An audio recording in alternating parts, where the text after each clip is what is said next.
بسم اللہ الرحمن الرحیم۔ السلام علیکم۔ شادی کی پہلی رات جب میں نے اپنی بیوی سے پوچھا کہ کیا تم کسی کو پسند کرتی ہو تو اس نے خاموشی سے ہاں میں سر ہلا دیا تھا۔ کاش میں جان پاتا کہ اس کی وہ معصوم ہاں میرے اندر شک کا ایسا زہر گھول دے گی جو ایک دن مجھے وحشی بنا دے گا۔ دوست کی باتوں میں آ کر میں نے اپنی بیوی پر بدکاری کا الزام لگا دیا اور اسے اندھا دھند ڈنڈوں سے مار مار کر لہوحان کر دیا۔ جب اسپتال کے ICU میں اس کے آخری سانسوں کے درمیان اس کا موبائل کھلا تو سامنے آنے والے ایک وائس میسج نے میرے پیروں تلے سے زمین نکال دی، کیونکہ کوئی بھی مرد دنیا میں اتنا شکی مزاج نہیں ہوتا جتنا بدقسمت میں بن چکا تھا۔ دن رات اندر ہی اندر گھٹ گھٹ کر جیتا تھا اور روز مر رہا تھا، مگر اپنی ہی بیوی سے کچھ پوچھنے کی ہمت مجھ میں نہیں تھی۔ ویسے بھی تو وہ معصوم ہر وقت میرے شدید دباؤ میں رہتی تھی، میں جیسا کہتا وہ ویسے ہی کرتی، مگر اپنی کم عمری اور نادانی کی وجہ سے اکثر اس سے چھوٹی موٹی بھول چوک ہو جاتی تھی۔ اس دن جب میں غصے میں گھر میں داخل ہوا تو وہ چارپائی کے اوپر چڑھ کر دیوار کے ذریعے باہر گلی میں جھانک رہی تھی۔ سب سے عجیب بات تو یہ تھی کہ وہ ہمیشہ دور سے ہی میری موٹر سائیکل کی آواز پہچان لیتی تھی، اور آج میرے گھر کے اندر داخل ہو جانے پر بھی وہ باہر دیکھنے میں اتنی مصروف تھی کہ اسے میری آمد کا پتہ ہی نہ چلا۔ مجھے یہ دیکھ کر دل میں کچھ تھوڑا عجیب سا لگا، کیونکہ پاس ہی میں ایک کھلا گراؤنڈ تھا جہاں بڑی عمر کے اوباش لڑکے کرکٹ کھیل رہے تھے۔ مجھے عورت کی یہ تانکا جھانکی سخت ناپسند تھی۔ میں نے غصے سے تیکھا ہنکارا بھرا تو وہ فوراً میری طرف متوجہ ہو گئی۔ اس کے سر پر اس وقت دوپٹہ نہ تھا۔ اس نے خوف سے فوراً اپنا دوپٹہ درست کیا اور گھبرا کر چارپائی سے نیچے اتر کر میرے لیے پانی لانے چلی گئی۔ وہ اس وقت مجھ سے کافی ڈر گئی تھی۔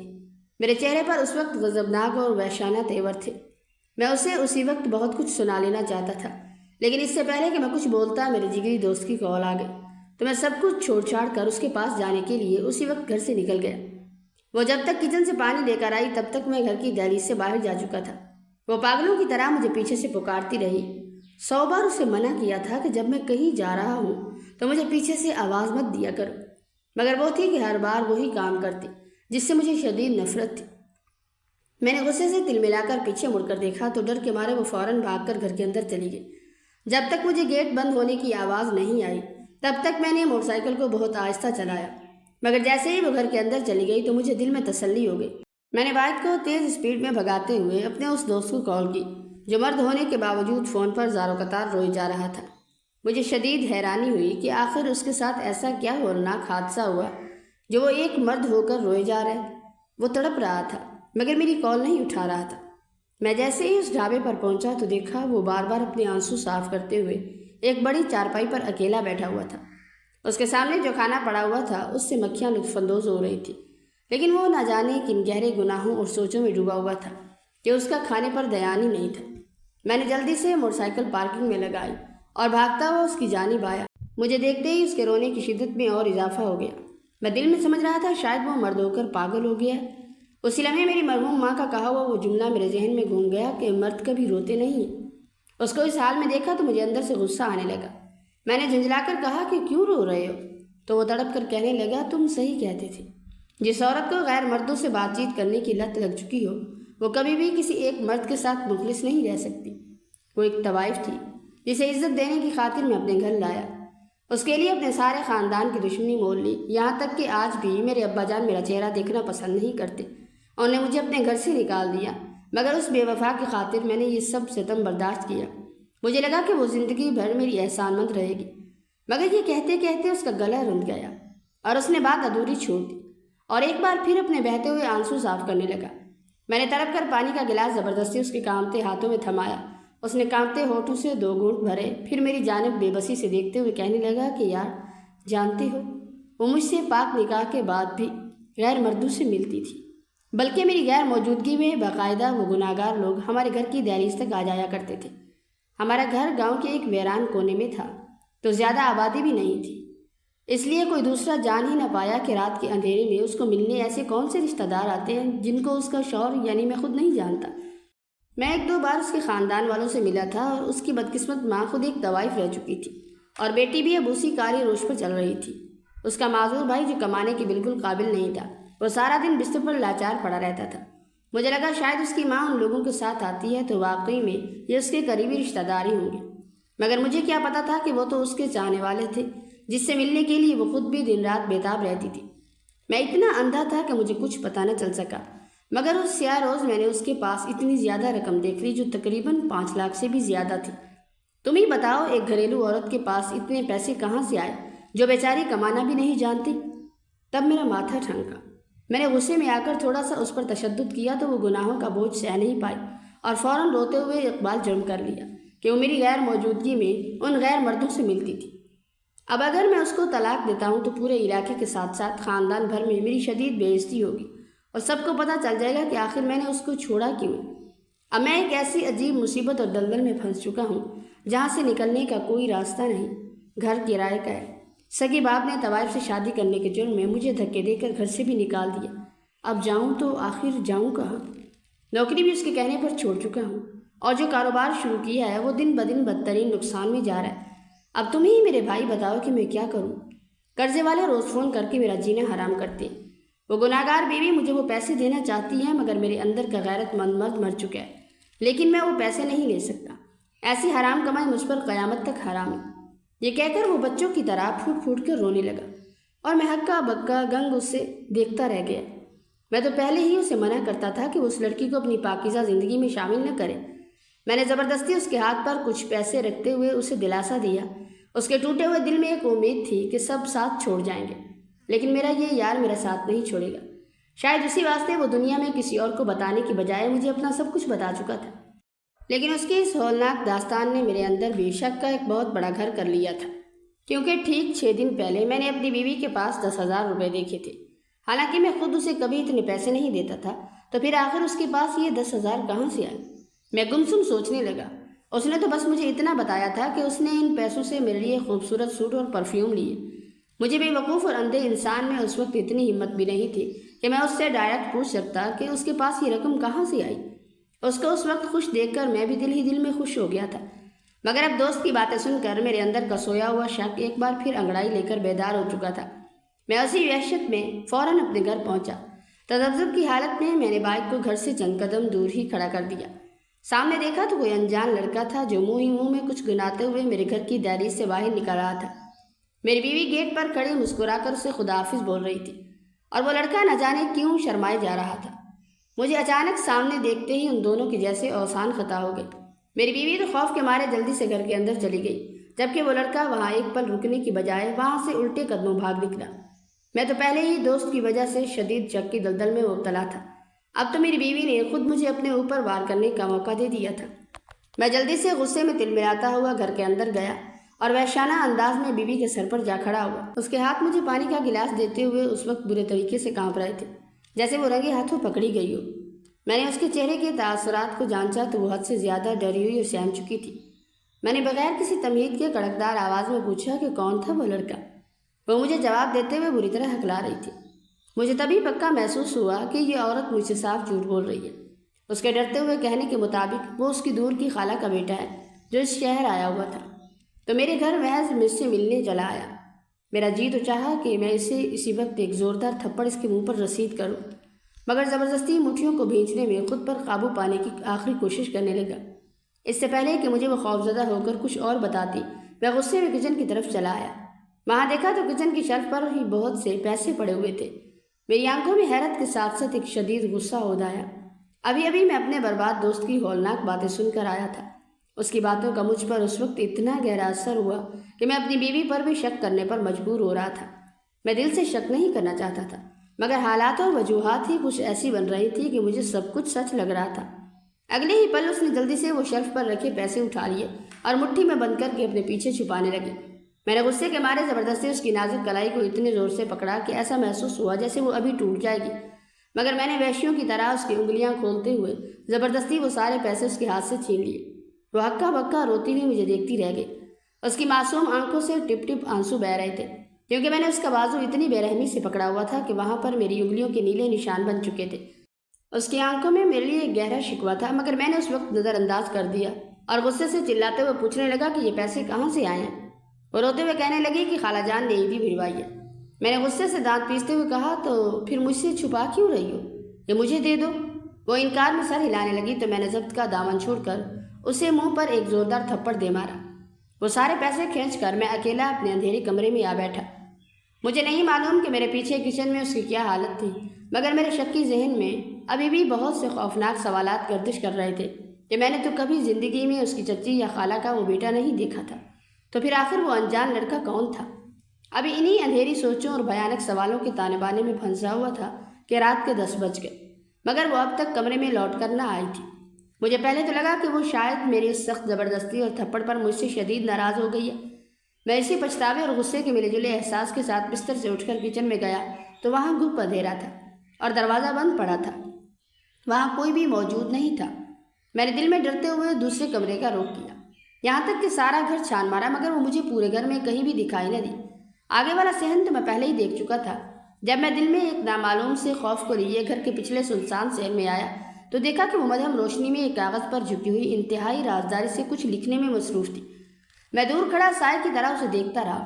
وہ تقریباً 5 یا 10 منٹ تک اس کاغذ پر لکھتی رہی اور ساتھ ہی ساتھ چور نظروں سے ارد گرد کا جائزہ بھی لے رہی تھی۔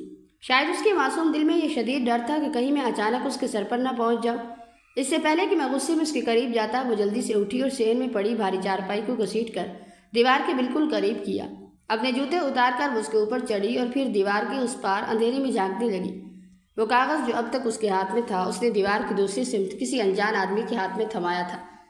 ہمارے گھر کی دیواریں اتنی بڑی نہیں تھیں، اس لیے مجھے اس دھندلے اندھیرے میں بھی اس آدمی کا صاف ہاتھ دکھائی دیا جس کی انگلی میں فیروزے کی ایک چمکدار انگوٹھی پہنی ہوئی تھی۔ مجھے اسی وقت جھٹکا لگا اور یاد آیا کہ دن کے وقت جو لڑکا ہمارے گھر سے گنگناتے ہوئے نکلا تھا اس نے بھی بالکل اسی طرح کی انگوٹھی پہن رکھی تھی۔ اگر وہ واقعی اس کا کوئی دور کا خالہ زاد تھا تو پھر وہ رات کی اس بھیانک پیر اس سے چھپ کر یوں کیوں مل رہی تھی؟ اور اس خفیہ پرچے میں آخر کیا لکھا ہوا تھا؟ میں جو ایک پل پہلے اپنے برے رویے کی معافی مانگنے کے خیال سے یہاں آیا تھا، اب غصے سے پاگل ہو کر فوراً اس کی جانب بڑھا، مگر اسی لمحے میرے ہاتھ میں موجود موبائل وائبریٹ ہوا۔ خدا کا شکر تھا کہ وہ سائلنٹ پر تھا، اس لیے اس تک میری آمد کی آواز نہیں گئی۔ اسکرین پر دیکھا تو ایک بار پھر اسی دوست کی کال تھی۔ میں نے جیسے ہی فون اٹھایا تو وہ دوسری طرف سے ایک بار پھر زار و قطار روتے ہوئے کہنے لگا کہ یار، میری بیوی اپنی ہٹ دھرمی سے باز نہیں آ رہی، وہ اب بھی وہی گندے کام کرنے میں مصروف ہے۔ اسے اس بات سے کوئی فرق نہیں پڑتا کہ اس کے شوہر کو کیا اچھا لگتا ہے اور کیا برا۔ وہ مجھے بھی اپنے اس معذور بھائی کی طرح بے غیرت اور بے حس بنانا چاہتی ہے۔ وہ اپنے دل میں کیا سمجھتی ہے کہ وہ جو چاہے گی کر لے گی؟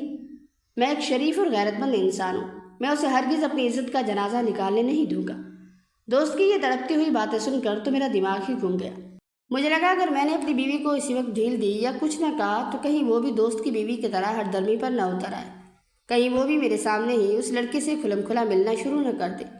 غصے اور غیرت سے میری رگیں تنی ہوئی تھی اور آنکھوں کے سامنے ارد گرد کے مناظر دھندلانے لگے تھے۔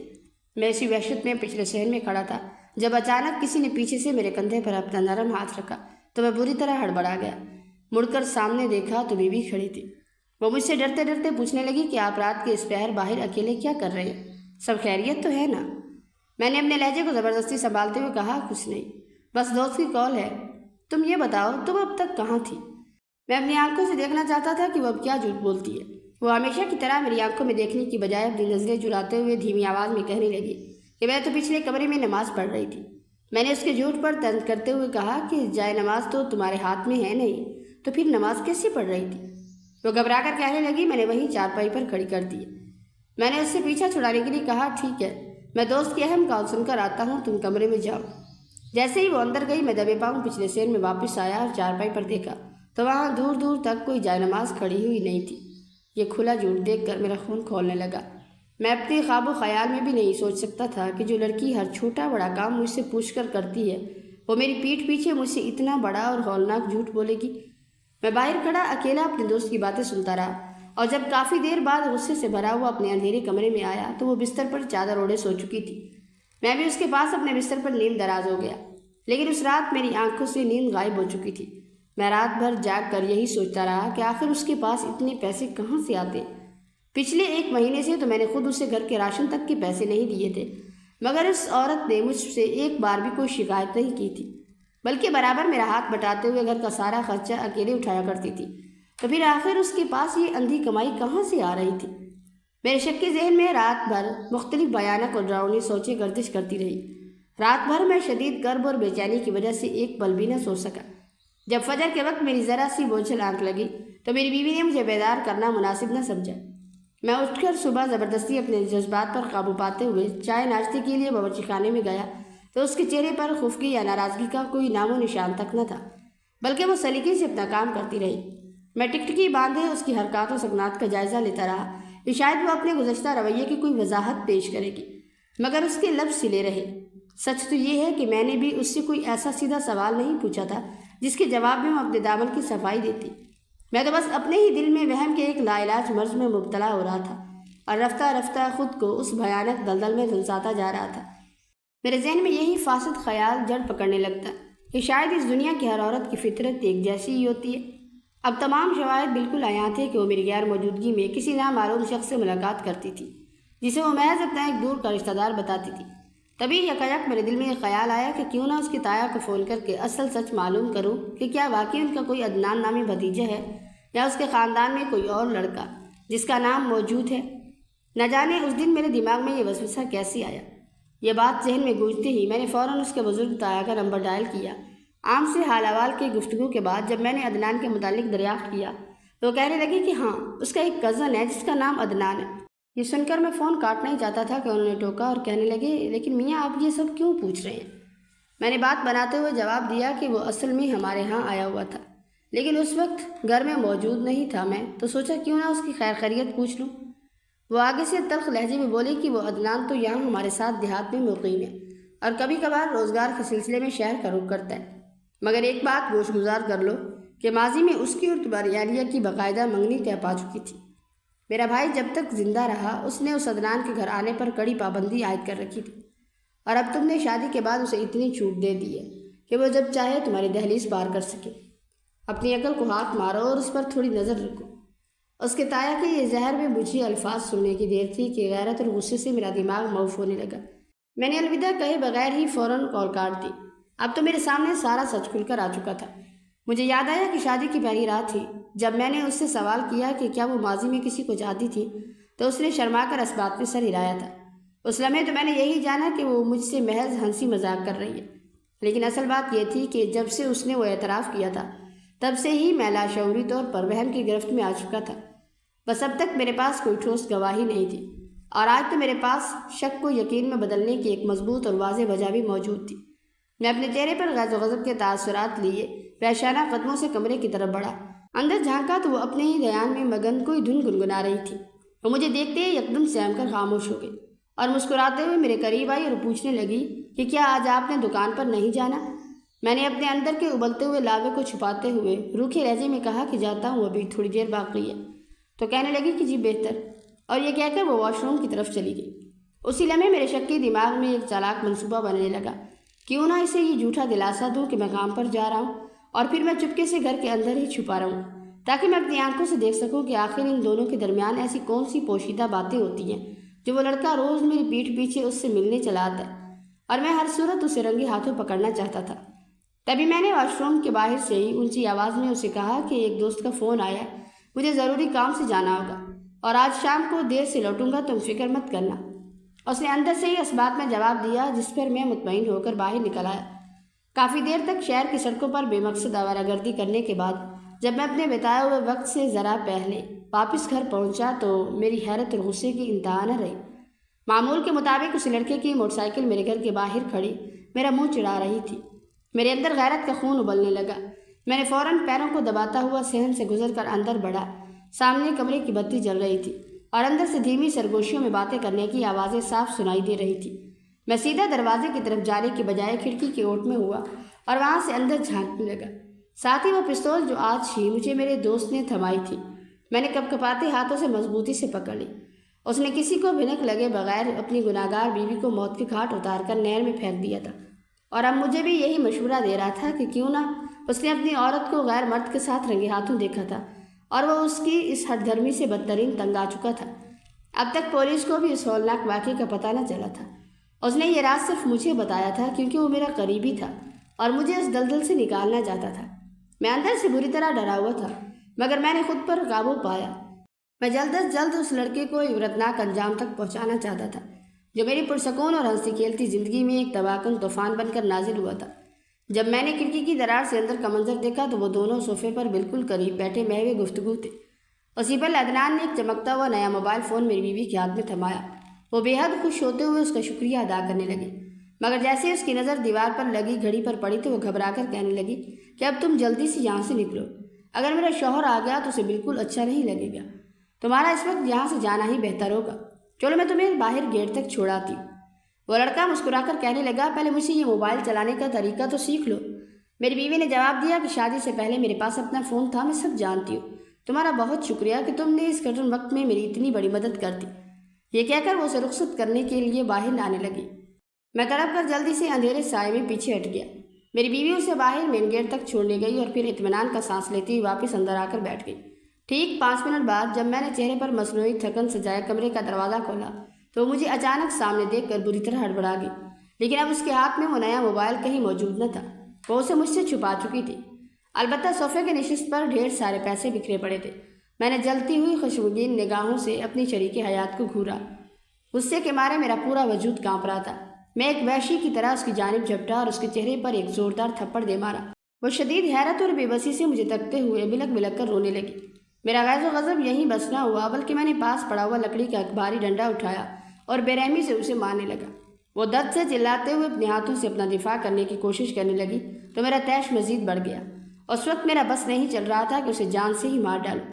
میں نے اسے بولنے یا سنبھلنے کا ایک موقع بھی نہ دیا اور وہ رو رو کر اپنی صفائیاں پیش کرتی رہی اور درد سے تڑپتے ہوئے لگاتار پوچھتی رہی کہ آخر اس کا قصور کیا ہے، مگر میں نے طیش میں اندھا ہو کر اسے کچھ نہ بتایا۔ اور اسی مار دھاڑ کے دوران اچانک ایک زوردار وار اس کے سر پر لگا تو وہ زخم کی تاب نہ لاتے ہوئے فوراً بے ہوش ہو کر زمین پر گر گئی۔ میں نے غصے سے ہانپتے ہوئے اس کا وہ نیا موبائل ڈھونڈنا شروع کر دیا۔ میں نے غصے میں پورا گھر الٹ پلٹ کر دیکھ لیا مگر فون کہیں نہ ملا۔ جب میں غسل خانے کی طرف گیا تو وہاں کوڑے دان کے اندر وہ موبائل پڑا ہوا تھا۔ میں نے کانپتے ہاتھوں سے اسے اٹھایا تو اس پر کوئی لاک نہیں لگا تھا۔ میں نے فوراً اسے کھول کر پڑتال کی تو دیکھا میرے علاوہ وہاں اس کے کزن عدنان کا نمبر موجود تھا۔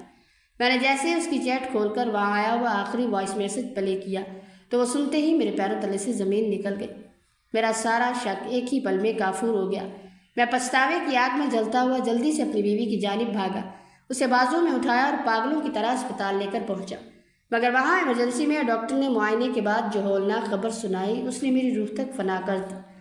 سچ تو یہ ہے کہ جب میں چھوٹا تھا تو میرے والد بھی ایسے ہی میری مظلوم ماں کو بے رحمی سے مارا کرتے تھے۔ وہ چھوٹی چھوٹی معمولی باتوں پر آپے سے باہر ہو جاتے تھے اور میری بیچاری ماں روتی رہتی، ان کے سامنے ہاتھ جوڑتی اور گڑ گڑاتی رہ جاتی مگر وہ ایک نہ سنتے۔ وہ میرے سامنے ہی میری ماں پر اتنا تشدد کرتے کہ وہ کئی دن اٹھ کر بیٹھنے کے قابل بھی نہ رہتی تھی۔ میں جب روتے ہوئے انہیں روکنے کی کوشش کرتا تو وہ مجھ پر بھی ہاتھ اٹھا دیتے تھے۔ 1-2 بار تو انہوں نے مجھے سزا کے طور پر دوسرے اندھیرے کمرے میں بند کر دیا تھا۔ والد ہمیشہ والدہ کو ایک ہی دھمکی سے ڈراتے تھے کہ وہ دوسری شادی کر لیں گے اور والدہ اکیلی روتی رہ جائیں گی۔ وہ واقعی اس دھمکی سے اتنا خوفزدہ ہو جاتی کہ والد کی ہر جائز اور ناجائز بات کو چپ چاپ مان لیا کرتی تھی۔ والد دراصل پڑوس میں رہنے والی زینب خالہ کو دل و جان سے پسند کرتے تھے اور اسی سے بیاہ رچانا چاہتے تھے، مگر میری والدہ جو کہ ایک اچھی خاصی جائیداد کی مالکہ تھی سو انہوں نے دولت کی خاطر اسی سے شادی کرنا مناسب سمجھا تھا۔ وہ زندگی بھر اپنی بیوی میں اسی زینب خالہ کا عکس ڈھونڈتے رہے اور وہ عکس نہ ملنے پر وہ سارا غصہ میری ماں پر نکالتے اور ہر وقت ان پر چیختے چلاتے رہتے۔ والدہ بہت جتن کرتی تھی کہ والد کی ہر خواہش پوری کرے اور ان کی پسند کے مطابق بن سنور کر رہا کرے، مگر وہ ہمیشہ ناکام ہی رہتی کیونکہ والد کسی نہ کسی بات میں کیڑے نکال ہی لیتے تھے۔ میری ماں کے والدین بچپن میں ہی وفات پا چکے تھے۔ ان کا ایک اکلوتا بھائی تھا جس نے زمین جائیداد بہن کے حوالے کر کے یہ سمجھ لیا کہ اس نے اپنے سارے فرائض بخوبی انجام دے دیے۔ اب بہن جیتی ہے تو جیے اور مرتی ہے تو بے شک مر جائے۔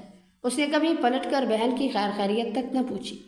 جب بھی والدہ کے میکے کے دور کے رشتہ دار ان سے ملنے آتے تو والد شدید غصہ کرتے اور ان کی پاک دامنی پر شک کرتے کیونکہ ان کے اپنے دل میں چور تھا۔ انہیں لگتا تھا کہ اگر وہ خود زینب خالہ سے محبت کے باوجود دوسروں سے تعلق بنا سکتے ہیں تو ان کی بیوی بھی ایسی ہی ہوگی۔ دوسری طرف وہ مکار زینب خالہ انہیں مسلسل بھڑکاتی رہتی اور جھوٹ بولتی کہ میں نے خود تمہاری بیوی کو ایک انجان آدمی کے ساتھ کھیتوں کی اوٹ میں دیکھا ہے۔ وہ اس سے بڑی رازداری سے باتیں کر رہی تھی اور وہ مجھے دیکھتے ہی وہاں سے بھاگ نکلی۔ جب جب والد اس قسم کی من گھڑت باتیں سنتے تو والدہ سے مزید بدظن ہوتے جاتے اور گھر آ کر ان پر قیامت ڈھاتے۔ وہ مکار عورت تو یہ سب دیکھ کر خوش ہوتی تھی۔ جب ہمارے گھر سے میری تڑپتی ہوئی ماں کے رونے کی آوازیں اس کے کانوں میں جاتی تو وہ خوشی سے کھل اٹھتی تھی۔ ان دنوں والد کا اس زینب خالہ کے گھر میں بہت زیادہ آنا جانا تھا۔ وہ عورت اپنی بیوہ ماں کے ساتھ رہتی تھی اور اسے ایک بار طلاق بھی ہو چکی تھی، کیونکہ اس کی ساس کے مطابق وہ بھائی تھی۔ حالانکہ اس میں کوئی نقص نہیں تھا، بلکہ قصور اس کے سابقہ شوہر میں تھا، جس کے بعد اس نے 3 شادیاں کی مگر اولاد کی نعمت سے محروم رہا اور مجبوراً دوسری اور تیسری بیوی کے ساتھ نباہ کرنے پر مجبور تھا۔ خیر، وہ عورت طلاق لے کر بیٹھ چکی تھی۔ والد اور وہ بہت پہلے ہی ایک دوسرے کو چاہتے تھے، مگر خاندانی دشمنی اور چپقلش کے باعث وہ ایک نہ ہو سکے۔ مگر اب حالات بدل چکے تھے۔ ایک روز والد میری ماں کو بنا بتائے اس زینب خالہ سے خفیہ نکاح کر کے اسے دھڑلے سے ہمارے گھر لے آئے۔ تب میں محض 15 برس کا ایک لاچار بچہ تھا۔ میں نے اپنے والد کی طرف شدید حقارت اور نفرت سے دیکھا، جو اتنی بڑی غلطی اور ناانصافی کرنے کے باوجود الٹا میری مظلوم ماں کو ہی بے رحمی سے پیٹ رہے تھے، اور وہ مکار زینب ایک کونے میں کھڑی یہ سب دیکھ کر دل ہی دل میں خوش ہو رہی تھی۔ اپنی دوسری بیوی پر محض جھوٹی مردانگی ظاہر کرنے کے لیے وہ میری پہلی ماں کو مار رہے تھے۔ مجھے اسی لمحے اپنے سگے باپ سے شدید گھن اور نفرت محسوس ہونے لگی۔ اگلے ہی روز جب میں سو کر اٹھا تو میری ماں گھر میں کہیں موجود نہیں تھی، وہ نہ جانے کہاں چلی گئی تھی۔ میرے پوچھنے پر والد نے مجھے الٹا خوب مارا پیٹا اور کڑکدار آواز میں کہا، تیری ماں مجھے چھوڑ کر بھاگ گئی ہے کیونکہ میں نے دوسری شادی کر لی ہے۔ مجھے یہ سن کر اپنے کانوں پر یقین نہ آیا، مگر والد مسلسل اسی بات پر بضد تھے کہ وہ جاتے جاتے گھر سے سارا سونا اور نقدی بھی سمیٹ کر لے گئی ہے۔ اس وقت میرے معصوم اور کچے ذہن میں یہ بات زبردستی بٹھا دی گئی کہ باپ نے چونکہ دوسری شادی کر لی تھی، اس لیے ماں نے اس کا بدلہ لینے کی خاطر گھر سے بھاگنے کا یہ قدم اٹھایا۔ شروع کے کچھ روز زینب اور والد صاحب میں خوب پیار محبت رہا، مگر جلدی ان کے درمیان بھی بدترین جھگڑے شروع ہو گئے، کیونکہ وہ عورت شادی سے پہلے بھی میرے والد سے چھپ چھپ کر ملا کرتی تھی۔ اس لیے والد کے دل میں موجود شک کا وہ بھیانک کیڑا مرا نہیں تھا، بلکہ اب اور زیادہ طاقتور ہو چکا تھا۔ اب وہ اپنی اس دوسری بیوی پر بھی سخت پابندیاں لگاتے اور انہیں ہر وقت کمرے میں قید رکھتے تھے، مگر وہ بھی پہلی ماں کی طرح خاموش رہنے والی نہیں تھی۔ وہ شوہر کا بھرپور مقابلہ کرتی۔ سچ کہتی ہے کہ عورت کے کردار پر کبھی ناحق شک نہیں کرنا چاہیے، کیونکہ وہ خود پر جھوٹا الزام برداشت نہیں کر سکتی، اور پھر غصے میں آ کر وہی کچھ کرنے لگ جاتی ہے جس چیز کا اس پر الزام لگایا جاتا ہے۔ اور بدقسمتی سے زینب خالہ بھی اسی غلط راہ پر چل پڑی تھی۔ وہ اب ہمارے محلے میں رہنے والے ایک پڑوسی صاحب جمال صاحب سے چوری چھپے ملنے لگی، اور اس بات کے متعلق مجھے سب معلوم تھا، مگر میں سہم کر چپ رہا، کیونکہ خالہ نے مجھے اکیلے میں بری طرح ڈرایا تھا کہ اگر میں نے اپنے باپ کو کچھ بھی بتایا تو وہ جمال سے کہہ کر میرے باپ کو جان سے مروا دے گی۔ میں اپنی سگی ماں کو تو پہلے ہی کھو چکا تھا، اب اس خوفناک موڑ پر اپنے باپ کو نہیں کھو سکتا تھا۔ ان سے ہزار نفرت کرنے کے باوجود بھی دل کے کسی کونے میں ان کے لیے خاص رشتہ اور مقام اب بھی باقی تھا۔ مگر ایک سیاہ روز والد نے زینب خالہ کو اس پڑوسی کے ساتھ رنگے ہاتھوں پکڑ لیا۔ بس پھر کیا تھا، غصے سے پاگل والد نے خالہ کے سر پر لکڑی کی اتنی شدید اور کاری ضرب لگائی کہ وہ موقع پر ہی تڑپ کر دم توڑ گئے۔ والد صاحب یہ دیکھ کر برے طریقے سے ڈر گئے اور انہوں نے رات کے اندھیرے میں نہ جانے اس کی لاش کو کہاں غائب کر کے چھپا دیا۔ مجھے شدید حیرانی ہوئی تھی کہ والد کی اس دوسری شادی کے بعد ان سے اب کسی بھی بھیانک قدم کی امید کی جا سکتی تھی۔ اب تو میرے اندر بھی شک نے ایسے جنم لیا تھا کہ وہ خون کے ساتھ میری رگوں میں دوڑنے لگا تھا۔ پھر ایک دن زینب خالہ کی بوڑھی ماں بلقیس بیگم روتی پیٹتی ہمارے گھر آئیں۔ انہوں نے یہاں آ کر جو ہولناک انکشاف کیا، اس نے مجھے اپنے باپ کی صورت سے ہمیشہ کے لیے نفرت کرنے پر مجبور کر دیا۔ میں اپنی ماں سے بے پناہ محبت کرتا تھا، اور سچ یہ تھا کہ میرے سفاک باپ نے اپنی اس دوسری بیوی کے کہنے میں آ کر میری معصوم ماں کو دھکے دے کر گھر سے نکال دیا تھا، اور پورے علاقے میں یہ جھوٹی تہمت مشہور کر دی تھی کہ میری ماں گھر سے بھاگ گئی ہے۔ اور دوسری طرف زینب خالہ کو تو انہوں نے خود اپنے ہاتھوں سے قتل کیا تھا۔ جب بلقیس بیگم کو یہ سب سچ معلوم ہوا تو غصے میں بفری ہوئی ہمارے گھر میں داخل ہوئی۔ والد کے جیسے یہ بنک لگی کہ ان کا یہ بھیانک راز کھل چکا ہے اور وہ بوڑھی عورت سب جان چکی ہے، تو وہ اسی رات گھر سے ایسے غائب ہوئے کہ پھر زندگی میں کبھی مڑ کر واپس نہ آئے۔ اب میں اور وہ بوڑھی بلقیس خالہ اس سنسان گھر میں بالکل اکیلے رہ چکے تھے۔ ہم نے ان کا اپنا پرانا گھر کرائے پر دے دیا اور وہ میرے ساتھ ہی رہنے لگی۔ میں نے مجبوری میں اپنے والد کے ہی وہی کپڑے کی دکان سنبھالی، حالانکہ میرا دل وہاں جا کر کام کرنے کو بالکل نہیں چاہتا تھا، مگر انہوں نے مجھے بہت مجبور کیا۔ مجھے کاروبار کا کوئی تجربہ نہیں تھا، اس لیے پہلے تو مجھے بہت بھاری نقصان اٹھانے پڑے، مگر پھر رفتہ رفتہ کام سمجھ آنے لگا اور کاروبار میں فائدہ ہی فائدہ ہونے لگا۔ اس دنیا میں نہ تو میرے ننیال کا کوئی رشتہ دار تھا اور نہ ہی کوئی ددیال کا کوئی بندہ۔ کبھی کبھی تو مجھے اپنے حالات دیکھ کر ایسا لگتا جیسے میں کوئی لاوارث انسان یا کسی یتیم خانے میں پلنے والا وہ بھی بس بچہ ہوں جو اپنے سگے ماں باپ کے نام تک سے واقف نہیں ہوتا۔ میں روز رات کو بستر پر اکیلا رو کر سوتا اور خدا سے اپنی ماں سے ملنے کی گڑ گڑا کر دعا کرتا تھا، مگر میں 25 برس کا ہو گیا اور میری یہ دعا کبھی قبول نہ ہوئی۔ اب بلقیس خالہ میری شادی کے خواب دیکھنے لگی تھی، کیونکہ وہ خود بہت بیمار رہتی تھی اور ان سے گھر کا کام کاج نہیں ہو پاتا تھا، مگر میں نے شادی کے نام سے صاف انکار کر دیا، کیونکہ میں بچپن میں اپنے ماں باپ کا وہ عبرتناک انجام دیکھ چکا تھا۔ اب میں مزید کسی بھی عورت پر اعتبار نہیں کر سکتا تھا۔ ان رشتوں سے تو مجھے ویسے بھی شدید نفرت ہو گئی تھی۔ چنانچہ مجبوراً ہمیں گھر کے کام کاج کے لیے ایک نوکرانی رکھنی پڑی۔ جب کافی عرصہ وہ نوکرانی ہمارے گھر میں کام کرتی رہی تو اس نے لالچ میں آ کر مجھے اپنے حسن کے جال میں پھنسانے کی بھرپور کوشش کی، مگر جب میں اس کے بہکاوے میں نہیں آیا تو ہمارے مویشیوں کے باڑے میں کام کرنے والے ایک ملازم کو اپنی طرف مائل کرنے لگی اور اس سے ناجائز تعلقات بنانے پر مجبور کرنے لگی۔ حالانکہ وہ نوکرانی خود پہلے سے شادی شدہ تھی، پھر وہ پیٹھ پیچھے ایسی شرمناک حرکتیں کر رہی تھی۔ بس اسی دن سے میرے دل میں یہ بات پکی بیٹھ گئی کہ شاید اس دنیا کی کوئی بھی عورت کسی ایک مرد کے ساتھ کبھی مخلص نہیں رہ سکتی۔ میں نے اس ملازمہ کو اسی وقت نوکری سے برطرف کر کے گھر سے باہر نکال دیا اور بلکیس خالہ کو جا کر یہ مزہ سنا دیا کہ اب میں شادی کرنے کے لیے تیار ہوں۔ اس وقت میری عمر 27 برس ہو چکی تھی۔ خالہ نے خوش ہو کر مجھ سے پوچھا کہ بیٹا کیا تم کسی لڑکی کو پسند کرتے ہو؟ میں نے نفی میں سر ہلا دیا تو انہوں نے اگلے ہی دن رشتے کرانے والی مائی کو گھر بلا لیا اور میری شادی کے لیے کچھ خاص اور کڑی شرطیں تھیں کہ لڑکی نہ تو زیادہ پڑھی لکھی ہو اور نہ ہی اس نے زندگی میں کبھی موبائل فون استعمال کیا ہو، کیونکہ میرے شکی ذہن کو یہی لگتا تھا کہ موبائل استعمال کرنے والی لڑکیاں اچھے کردار کی مالک نہیں ہوتی اور وہ اسکرین کے پس پردہ اس پوشیدہ دنیا میں کسی نہ کسی مرد کے ساتھ رابطے میں رہتی ہے، اور مجھے ایسی لڑکیوں سے شدید نفرت تھی۔ زہرا مجھ سے پورے 10 سال چھوٹی تھی، وہ بالکل ان پڑھ تھی اور موبائل تو دور کی بات اس نے کبھی شہر کی دنیا تک نہیں دیکھی تھی۔ جب بلکیس خالہ نے مجھے اس کے بارے میں بتایا تو میں دل ہی دل میں بے حد خوش ہوا اور میں نے فوراً شادی کے لیے حامی بھر دی۔ اس تھوڑی سی دیر کے لیے جیسے میرے اندر رہنے والا وہ شکی مزاج شخص عارضی طور پر مر چکا تھا، مگر اب جب میرے دوست نے اپنی بیوی کی بدکرداری کے بارے میں بتایا تو ایک بار پھر سے میرے اندر سوئے ہوئے اس بھیانک شک نے انگڑائی لی اور میں دوبارہ اسی عذاب کی زندگی میں لوٹ آ گیا اور اپنے ہی اندر گھٹ گھٹ کر مرنے لگا۔ بلکیس خالہ نے تو میری شادی کے محض 1 ہفتہ بعد ہی اس دنیا سے رخصت ہو گئی۔ بیوی کے ساتھ زندگی گزارتے ہوئے بھی 2 سال ہی ہوئے تھے کہ اچانک اس کا کزن عدنان ہمارے گھر آنے جانے لگا۔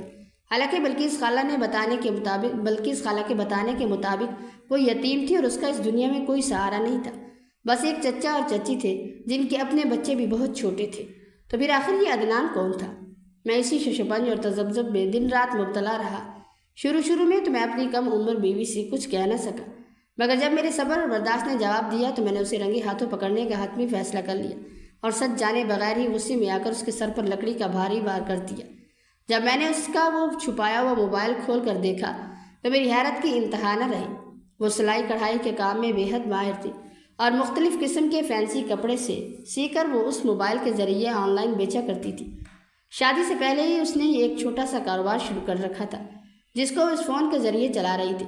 دور دور کے لوگ اسے کپڑوں کے آرڈر دیتے اور وہ ہو بہو ویسے ہی خوبصورت ڈیزائن تیار کر دیا کرتی تھی۔ اس پورے کام میں اس کا ساتھ اس کا کزن عدنان دے رہا تھا جو شہر سے اسے کپڑے اور دھاگے لا کر دیتا تھا۔ عدنان اور میری بیوی کی کوئی غلط نیت یا گناہ کا ارادہ نہیں تھا، مگر جس طرح وہ مجھ سے ڈر کر اپنے اس کام کو چھپا رہے تھے تو انہوں نے لاشعوری طور پر مجھے اپنے اوپر شک کرنے پر مجبور کر دیا تھا۔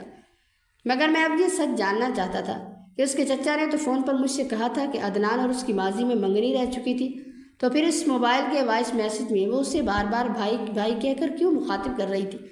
اگر ان کے درمیان کوئی پرانا افیئر یا کوئی ایسی بات ہوتی تو وہ اسے کبھی بھائی نہ کہتی۔ میں پچھتاوے کی آگ میں جلتا ہوا فوراً بے ہوش بیوی کی جانب بڑھا۔ اس کے سر سے تیزی سے خون بہہ رہا تھا۔ میں پاگلوں کی طرح اسے اسپتال لے آیا تو وہاں موجود لیڈی ڈاکٹر نے مجھے خوب کھری کھری باتیں سنائیں اور پولیس میں رپورٹ درج کرانے کی سخت دھمکی دی، کیونکہ میری بیوی امید سے تھی اور اس شدید ذہنی اور جسمانی تشدد اور خون کے بہنے کی وجہ سے ہمارے ہونے والے بچے کی جان بھی جا سکتی تھی۔ جب مجھے اس کے حاملہ ہونے کی خبر ملی تو میں شرمندگی سے اپنی ہی نظروں میں بری طرح گر گیا کہ میں اس دوست کے کہنے پر نہ جانے اپنی پاک دامن بیوی کے بارے میں کیا کیا بھیانک باتیں سوچنے لگا تھا۔ ابھی تک اسے ہوش نہیں آیا تھا اور ڈاکٹروں کو یہ شدید خدشہ تھا کہ اگلے 24 گھنٹوں سے پہلے وہ بیدار نہ ہوئی تو کہیں وہ ہمیشہ کے لیے کوما میں نہ چلی جائے۔ میں اندر سے بری طرح ڈرا اور سہما ہوا تھا اور اسپتال کے سرد فرش پر خدا کے حضور سجدہ ریز ہو کر رو کر اپنی معصوم بیوی کی زندگی اور صحت کی دعائیں مانگ رہا تھا۔ میرے اس بے بنیاد شک کرنے کی وجہ سے آج وہ زندگی اور موت کی کشمکش میں اس حال میں موجود تھی۔ میں نے اسی پریشانی میں اس کے چچا کو دوبارہ فون کیا تو وہ میرا نمبر دیکھ کر فون اٹھا نہیں رہے تھے، اور جب بڑی مشکل سے انہوں نے کال اٹھائی تو مجھے تو عجیب ٹال مٹول سے کام لینے لگے۔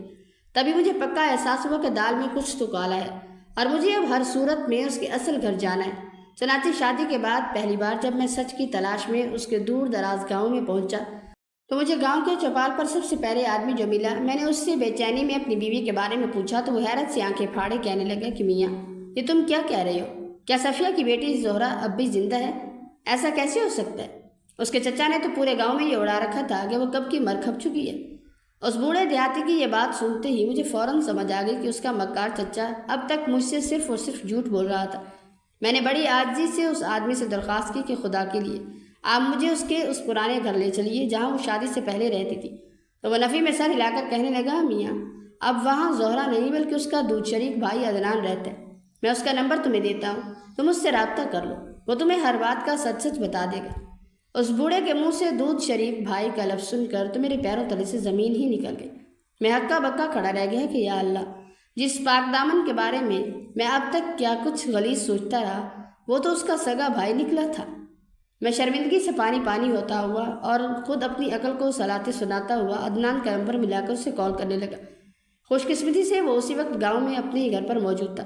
اس نے مجھے فوراً اپنے پاس بلایا اور جیسے ہی میں نے اسے ہسپتال کا سارا ماجرا سنایا تو وہ غصے اور دکھ سے اپنا سر پکڑ کر زارو قطار رونے لگا اور بولا کہ میاں یہ تم نے کیا غضب کر دیا، کچھ بھی کرنے سے پہلے ایک بار ہم سے پوچھ تو لیا ہوتا۔ میری معصوم بہن کے ساتھ آخر یہ کیا ظلم کیا آپ نے؟ اگر میری بہن کو کچھ بھی ہوا تو خدا کی قسم میں آپ کو کبھی نہیں چھوڑوں گا۔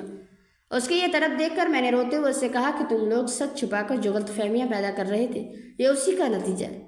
تم ہی بتاؤ، زہرا کا چچا فون پر مجھ سے یہ کیوں کہہ رہا تھا کہ تم زہرا کے سابقہ منگیتر ہو اور تم دونوں کا پرانا چکر ہے۔ یہ سنتے ہی عدنان نے افسوس سے اپنا سر پیٹ لیا اور کہنے لگا کہ میاں سچ تو یہ ہے کہ بچپن میں ہی میرے والدین اس دنیا سے چل بسے تھے۔ تب زہرا کی ماں یعنی میری صفیہ خالہ مجھے اپنے گھر لے آئی اور انہوں نے سگی ماں کی طرح میرا خیال رکھا۔ ہم دونوں بالکل ایک ہی عمر کے تھے اور بچپن سے ایک ساتھ کھیل کود کر بڑے ہوئے۔ زہرا کے والد یعنی میرے خالہ دل ہی دل میں سوچتے تھے کہ وہ مجھے زہرا کا شوہر بنا کر گھر داماد رکھ لیں گے، مگر بعد میں جب خالہ نے بتایا کہ میں زہرا کا دودھ شریک بھائی ہوں تو یہ رشتہ شرعاً ناممکن ہو گیا اور ہمارا نکاح کبھی نہیں ہو سکتا تھا۔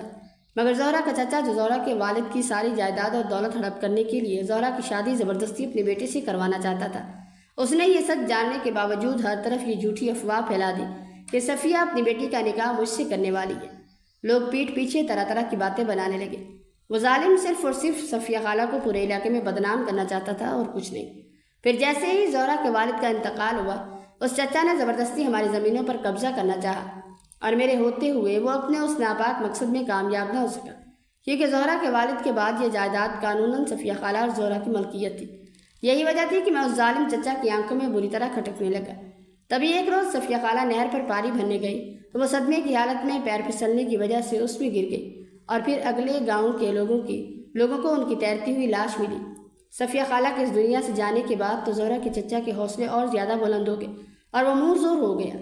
اب وہ ہر قیمت پر اپنی بھتیجے کو اپنے بیٹے کے گلے میں مرنا چاہتا تھا تاکہ ساری زمین ان کے پاس چلی جائے۔ کافی عرصے سے دونوں بہن بھائیوں میں اس جائیداد کو لے کر کڑی لڑائیاں چل رہی تھی۔ بھائی اور بھابھی کے مرتے ہی اسی ظالم سے چچا نے زہرا پر زبردستی کرنے کے لیے دباؤ ڈالنا شروع کر دیا۔ ہماری ایک اور خالہ جو شہر میں رہتی تھی، میں نے زہرا کی جان بچانے کے لیے اسے چپکے سے اس کے گھر بھجوا دیا، کیونکہ زہرا کا چچا نے ہم دونوں کو راستے سے ہٹانے اور قتل کرنے کا پورا منصوبہ بنا رکھا تھا، اس سے پہلے کہ انہوں نے لوگوں میں یہ گھنونی باتیں پھیلا دی کہ ہم دونوں دودھ شریک بہن بھائی ہونے کے باوجود ایک دوسرے کے ساتھ ناجائز تعلق میں ہیں اور ماں باپ کے مرنے کے بعد ایک ہی گھر میں اکٹھے رہ رہے ہیں۔ لوگ زہرا کے پاک کردار پر انگلیاں اٹھانے لگے تھے اور پورا گاؤں ہماری جان کا دشمن بن چکا تھا۔ میں نے صرف زہرا کی عزت اور جان کی خاطر ہی اسے شہر میں خالہ کے گھر بھجوایا تھا، مگر وہاں پہنچ کر معلوم ہوا کہ اس کا اپنا بیٹا بھی زہرا پر بری نظر رکھتا تھا، اس لیے مجھے ہنگامی بنیادوں پر زہرا کی شادی کا فیصلہ کرنا پڑا۔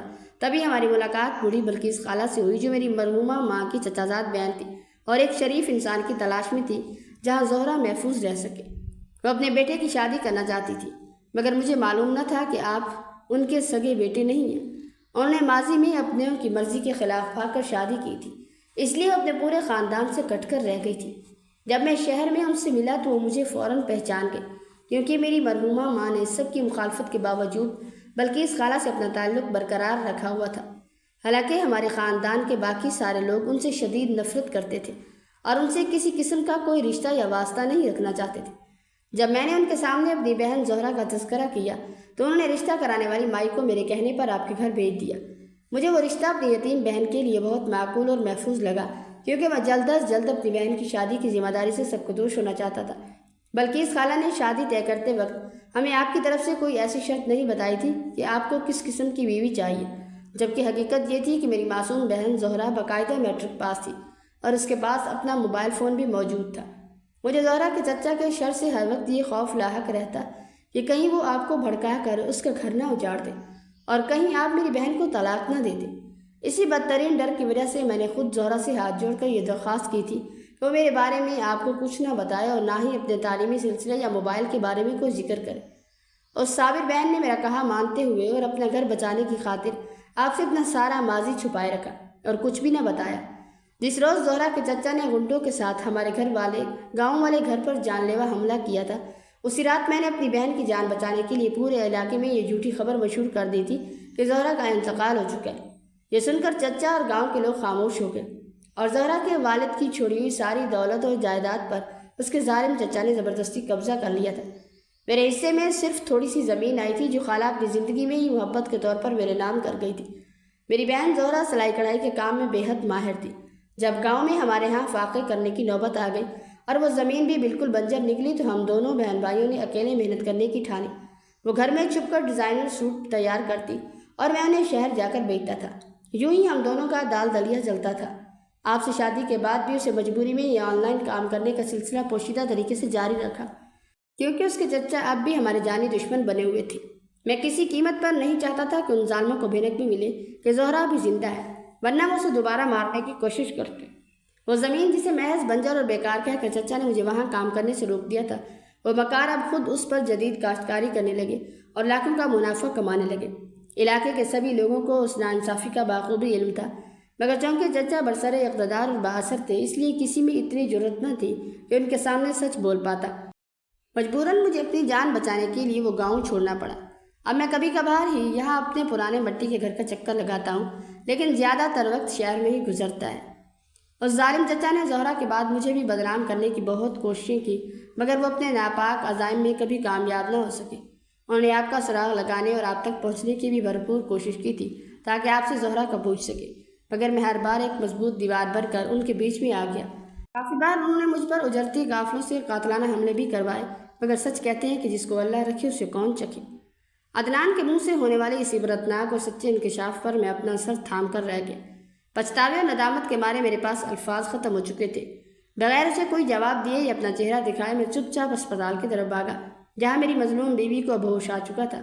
میں نے کمرے میں داخل ہوتے ہی فوراً روتے ہوئے اس کے سامنے اپنے ہاتھ جوڑ دیے اور پیروں میں گر کر اس سے گڑ گڑا کر معافی مانگنے لگا۔ وہ شدید حیرت اور بے بسی سے میری طرف دیکھنے لگی کہ جی شوہر ابھی چند گھنٹے پہلے تیش میں اندھا ہو کر اسے جان سے مارنے کے در پہ تھا، وہ اب اچانک اس منہ سے اس کے سامنے گھٹنوں کے بل بیٹھ کر آنسو بہا رہا ہے۔ تبھی میں نے روتے ہوئے اس کے بھائی عدنان سے ہونے والی ملاقات اور سچی گفتگو کے بارے میں بتایا تو اس نے نم آنکھوں کے ساتھ اپنا سر جھکا لیا۔ وہ دل سے مجھ سے شدید ناراض اور رنجیدہ تھی، اسی لیے وہ مجھ سے کوئی بات نہیں کرنا چاہتی تھی۔ اور دوسرا، جتنا بے رحمی سے میں نے اس کے سر پر ڈنڈے کا وار کیا تھا، اس کی وجہ سے اس کا بہت سارا خون بہہ چکا تھا اور وہ جسمانی طور پر بدترین کمزور ہو چکی تھی، کمزوری محسوس کر رہی تھی، اس لیے وہ تڑپ کر بھی کوئی جواب مجھے نہیں دے پائی۔ میں نے بھی اس کی حالت پر رحم کھاتے ہوئے اسے مزید مجبور نہ کیا اور آرام کرنے دیا۔ پھر میرے ذہن میں اچانک اپنے اس مکار دوست کی صورت گھوم گئی۔ میں اسپتال سے باہر نکلا اور وہ لوڈڈ پستول جو مجھے عامر نے اپنی بیوی کو قتل کرنے کے بعد دی تھی اسے مضبوطی سے تھامے سیدھا اس کے گھر جا پہنچا۔ وہ اپنے کمرے میں بالکل بے سود لیٹا ہوا خالی نظروں سے چھت کو گھور رہا تھا۔ میں نے نفرت سے تلملاتے ہوئے وہ پستول زور سے اس کے ہاتھ میں تھمائی اور وہ اچھل کر بیٹھا اور مجھے پیچھے سے بار بار مخاطب کرتا رہا، مگر میں نے مڑ کر کبھی بھی اس سانپ کی طرف نہیں دیکھا اور فوراً اپنے موبائل سے اس کا نمبر ہمیشہ کے لیے بلاک اور ڈیلیٹ کرتے ہوئے اسے کڑی تنبیہ کی کہ دوبارہ زندگی میں کبھی مجھ سے رابطہ کرنے کی کوشش نہ کرے، کیونکہ اس جیسے بدکردار اور شکی انسان کے کہنے میں آ کر ہی میں نے اپنی حور جیسی پاک دامن بیوی پر اتنا بڑا ظلم ڈھایا تھا۔ اگلے ہی روز محلے میں یہ سنسنی خیز خبر ملی کہ عامر نے اپنی بیوی کے قتل کا اعتراف کرتے ہوئے خود کو پولیس کے حوالے کر دیا اور وہ اپنے انجام کو پہنچ چکے۔ ادھر اسپتال میں میری سچی توبہ اور زاری دیکھ کر میری معصوم بیوی نے مجھے اپنے بڑے دل سے معاف کر دیا تھا۔ میں خوشی اور پچھتاوے کے ملے جلے جذبات کے ساتھ اسے گاڑی میں لیے واپس اپنے گھر آ رہا تھا، جب راستے میں ایک سگنل پر ایک بوڑھی مانگنے والی عورت نے ہمارے آگے ہاتھ پھیلائے۔ میں نے جیسے ہی کھڑکی سے اس کا جھریوں بھرا چہرہ دیکھا تو مجھے لگا جیسے میں نے اس عورت کو پہلے بھی کہیں دیکھا۔ جب میں نے غور سے اس کے نین نقش دیکھے تو میری روح تک کانپ گئی۔ وہ کوئی اور نہیں بلکہ میری سگی اجڑی ہوئی ماں تھی۔ وہ مجھے بھی پہچان کر خوف کے مارے فوراً وہاں سے بھاگنے لگی، مگر میں نے گاڑی روکی اور پاگلوں کی طرح سڑک پر اس کا پیچھا کرنے لگا۔ تھوڑی دور جا کر وہ بوڑھی اور نعیف ماں ہانپتے ہوئے رک گئی۔ میں نے روتے ہوئے اس کا ہاتھ پکڑا اور کہا، ماں تم کہاں چلی گئی تھی؟ تم نے مجھے کیوں اکیلا چھوڑا؟ وہ زاروں قطار روتی ہوئی سچ اگلنے لگی کہ بیٹا، تمہارے ظالم باپ نے مجھے بندوق کی نوک پر دھمکی دی تھی کہ اگر میں کبھی واپس لوٹی یا تمہیں یہ سچ بتانے کی کوشش کی تو اس نے زبردستی مجھے گھر سے نکالا ہے تو وہ تمہیں جان سے مار ڈالے گا۔ میں نے صرف اور صرف تمہاری زندگی اور عافیت کی خاطر یہ جدائی اور قربانی قبول کی تھی۔ اس دنیا میں میرا اپنا کوئی سہارا نہیں تھا، اس لیے میں در در کی ٹھوکریں کھا کر بھیک مانگ کر اپنا گزارا کرنے لگی۔ ماں کی یہ دردناک داستان سن کر میں نے روتے ہوئے اپنا سر تھام لیا اور پچھتاوے کی آگ میں جلتا ہوا اپنی اس بوڑھی ماں کے ساتھ اپنی بیوی کو عزت و احترام کے ساتھ واپس اپنے گھر لے آئے۔ میں نے گھر لا کر ان دونوں مظلوم عورتوں کے سامنے دوبارہ کان پکڑ کر معافی مانگی اور ہم سب ماضی کے تلخ سائے بھلا کر خوشی خوشی ایک ساتھ رہنے لگے۔ مگر افسوس کہ میری قسمت میں ماں کا سکھ زیادہ عرصے تک نہ تھا۔ وہ غربت اور بیماریوں کی وجہ سے زیادہ دن زندہ نہ رہ پائی اور میری وفادار بیوی نے ان کے آخری ایام میں ان کی سگی بیٹیوں کی طرح دن رات خوب خدمت کی، اور پھر ایک روز وہ بستر پر ایسی ابدی نیند سوئی کہ پھر کبھی نہ اٹھ سکی۔ اس پورے بھیانک حادثے اور زندگی کے اس گھٹن موڑ کے بعد اب مجھے اپنی بیوی پر 100% پورا بھروسہ ہے کہ وہ مر تو سکتی ہے مگر مجھے دھوکہ کبھی نہیں دے سکتی۔